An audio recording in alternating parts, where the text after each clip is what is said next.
Hello friends, welcome to crazy GK trick. तो आइए daily current affairs की series को आगे बढ़ाते हैं और आज के इस वीडियो में देखिए हम 20 जून 2023 के सभी इंपॉर्टेंट करंट अफेयर्स को एक एक करके यहाँ पर डिस्कस कर लेते हैं। अगर आपको इस वीडियो की पीडीएफ को डाउनलोड करना है तो आपको क्रेजी जीके ट्रिक के एप्लीकेशन पर और क्रेजी जीके ट्रिक के टेलीग्राम चैनल पर फ्री ऑफ कॉस्ट इसकी पीडीएफ अवेलेबल है, वहाँ पर जाकर आप इसे डाउनलोड कर सकते हैं। सबसे पहला क्वेश्चन देखिए, आज के सारे क्वेश्चन काफ़ी इंपॉर्टेंट है, ध्यान से एंड तक सेशन को देखिएगा। इंडोनेशिया ओपन 2023 में मेंस डबल्स का खिताब किसने जीता है? Very important. देखिए, इंडोनेशियन ओपन 2023 की यहाँ पर बात की गई है तो आपको नाम से समझ में आएगा कि इसका आयोजन इंडोनेशिया में किया जाता है। इस प्रतियोगिता में देखिए मेंस डबल्स का जो खिताब है वो सात्विक साईराज और चिराग शेट्टी की जोड़ी ने जीता है। आंसर ए हो जाएगा। भारतीय बैडमिंटन जोड़ी सात्विक साईराज और चिराग शेट्टी ने देखिए मलेशिया के आरोनचिया और सो वू यिक को हराकर इंडोनेशियन ओपन 2023 में मेंस डबल्स का खिताब अपने नाम कर लिया है। और इसके साथ ही देखिए सात्विक और चिराग की जो जोड़ी है ये BWF 1000 इवेंट जीतने वाली भारत की पहली जोड़ी बन गई है। सात्विक साईराज और चिराग शेट्टी की जोड़ी ने देखिए मार्च 2023 में स्विस ओपन का भी खिताब अपने नाम किया था। अब इन्होंने इंडोनेशियन ओपन 2023 में मेंस डबल्स का खिताब अपने नाम किया है। देखिए, इंडोनेशियन ओपन की बात करें तो ये एक वार्षिक बैडमिंटन प्रतियोगिता है जिसकी शुरुआत देखिए 1982 में की गई थी और इसका आयोजन इंडोनेशिया में किया जाता है। भारत के सात्विक साईराज और चिराग शेट्टी की जोड़ी ने इंडोनेशियन ओपन 2023 में मेंस डबल्स का खिताब अपने नाम किया है। आगे आ जाइए। इसके बाद देखिए ये क्वेश्चन भी काफ़ी इंपॉर्टेंट है। फुटबॉल का प्रतिष्ठित इंटर कॉन्टिनेंट कप किसके द्वारा जीता गया? तो देखिए फुटबॉल का प्रतिष्ठित इंटर कॉन्टिनेंट कप जो है 2023 में इंडिया ने अपने नाम किया है। देखिए इसका जो फाइनल है वो भुवनेश्वर के कलिंगा स्टेडियम में खेला गया था। किस राज्य में स्थित है? तो ये भारत के ओडिशा राज्य में स्थित है। इस फाइनल में देखिए लेबनान को 2-0 से हराकर इंडिया ने इंटर कॉन्टिनेंट कप को अपने नाम किया है, जो कि फुटबॉल का एक प्रतिष्ठित टूर्नामेंट है। इस टूर्नामेंट की शुरुआत देखिए 2018 में की गई थी और इसकी पहली प्रतियोगिता भी इंडिया ने ही जीती थी। अब दूसरी बार इंडिया ने इस कप को अपने नाम किया है। भारत की ओर से देखिए कप्तान सुनील छेत्री और लल्लियन ज्वाला छांगते ने एक एक गोल किया और भारत को फाइनल में विजय दिलाई।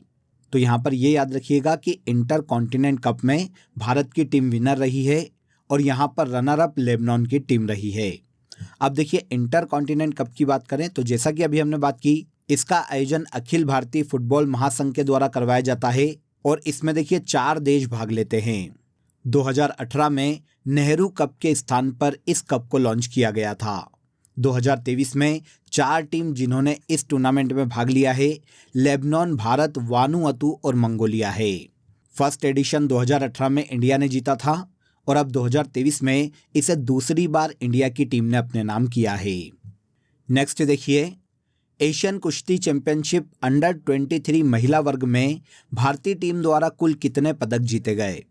तो देखिए पहले तो ये जान लेते हैं कि एशियन कुश्ती चैंपियनशिप अंडर 23 विमेंस कैटेगरी का आयोजन कहाँ किया गया था। तो इसका आयोजन देखिए किर्गिस्तान के बिश्केक में किया गया, जिसमें भारत की महिलाओं ने अच्छा प्रदर्शन करते हुए इस टूर्नामेंट में टोटल 8 मेडल अपने नाम किए हैं। आंसर बी हो जाएगा। अब इन 8 मेडल की बात करें कि कौन कौन से हैं, तो देखिए 3 गोल्ड, 4 सिल्वर और 1 ब्रॉन्ज मेडल के साथ टोटल 8 मेडल इस प्रतियोगिता में इंडिया ने जीते हैं।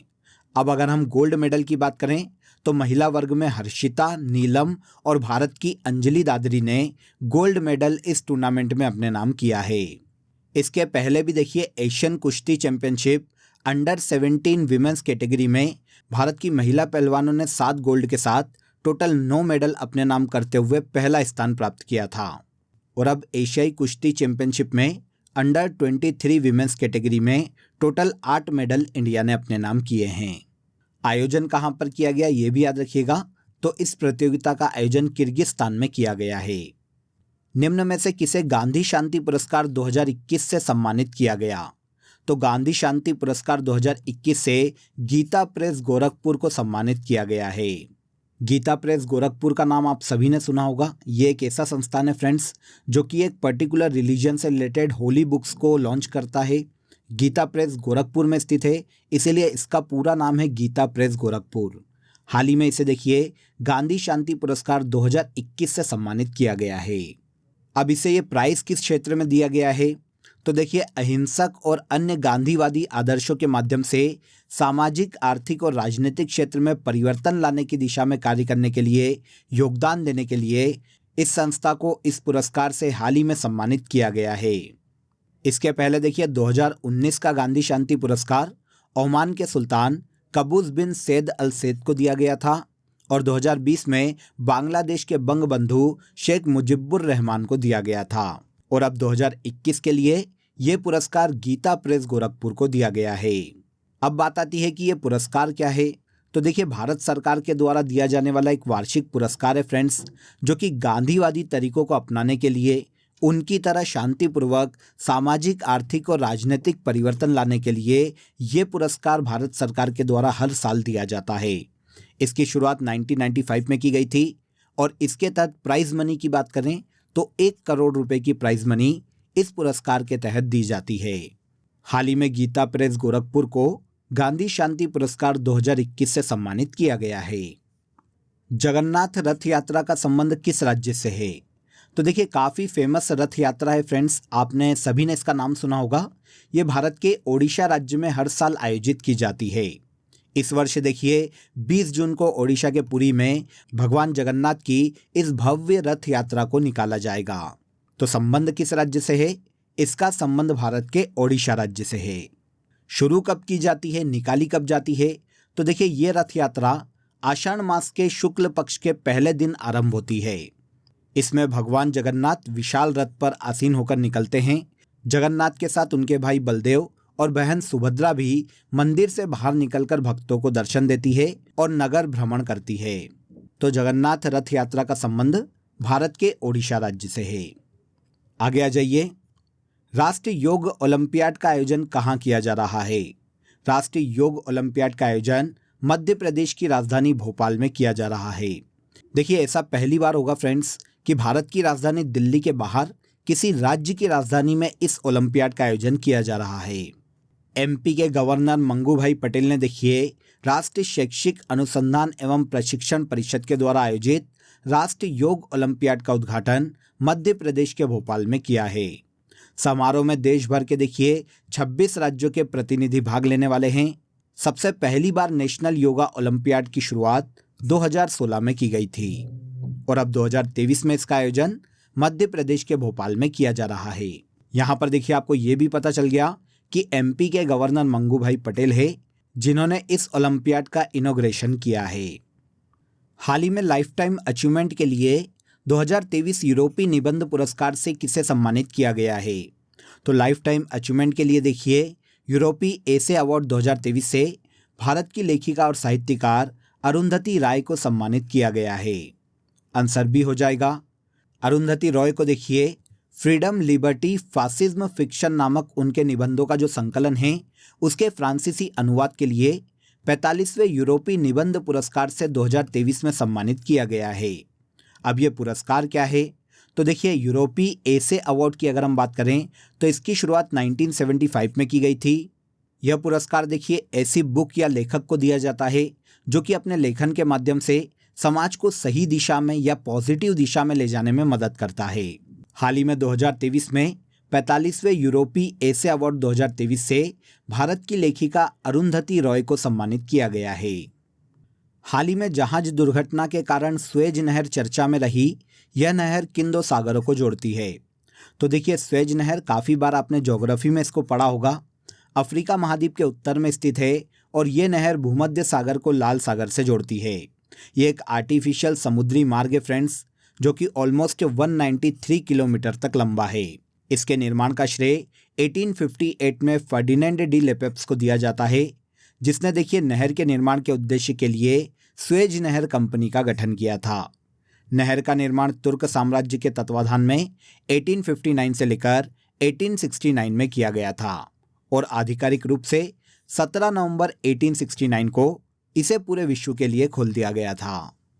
तो स्वेज नहर जो कि अफ्रीका महाद्वीप के उत्तर या उत्तर पूर्व में स्थित है, भूमध्य सागर को लाल सागर से जोड़ती है। हाल ही में चर्चा में रहे ग्रैमी पुरस्कार का संबंध किस क्षेत्र से है? ग्रैमी अवार्ड संगीत के क्षेत्र में दिया जाने वाला पुरस्कार है। अब चर्चा में क्यों है, ये क्वेश्चन आता है।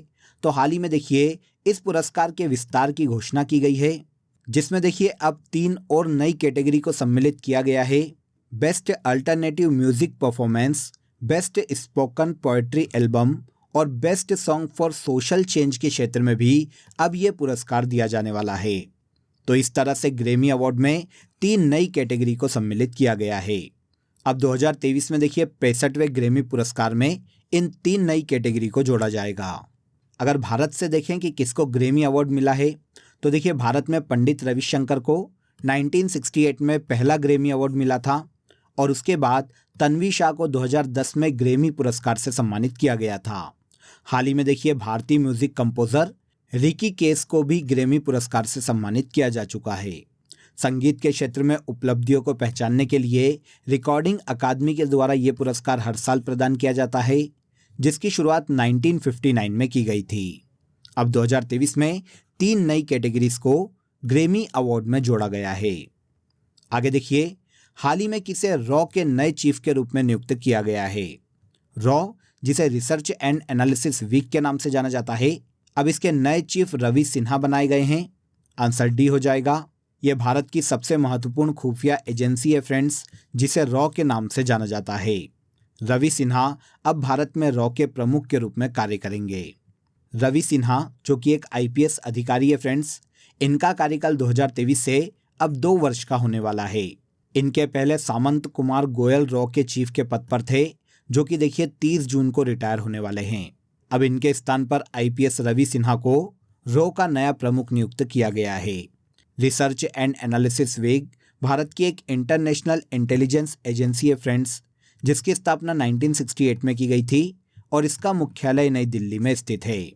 रवि सिन्हा अब रॉ के नए चीफ बनाए गए हैं।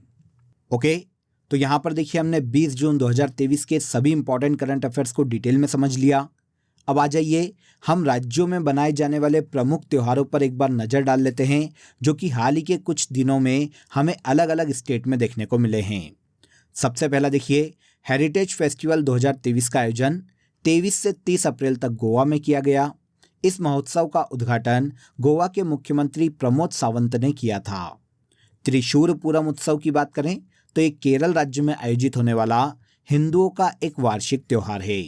भारत में पर्यटन निदेशालय और जम्मू एंड किश्तवाड़ पर्यटन विकास प्राधिकरण द्वारा अप्रैल में जम्मू कश्मीर में 2 दिवसीय सिंथन स्नो फेस्टिवल का आयोजन किया गया था। तो सिंथन स्नो फेस्टिवल कहाँ आयोजित किया जाता है, ये क्वेश्चन आ जाए तो इसका आयोजन जम्मू कश्मीर में किया जाता है।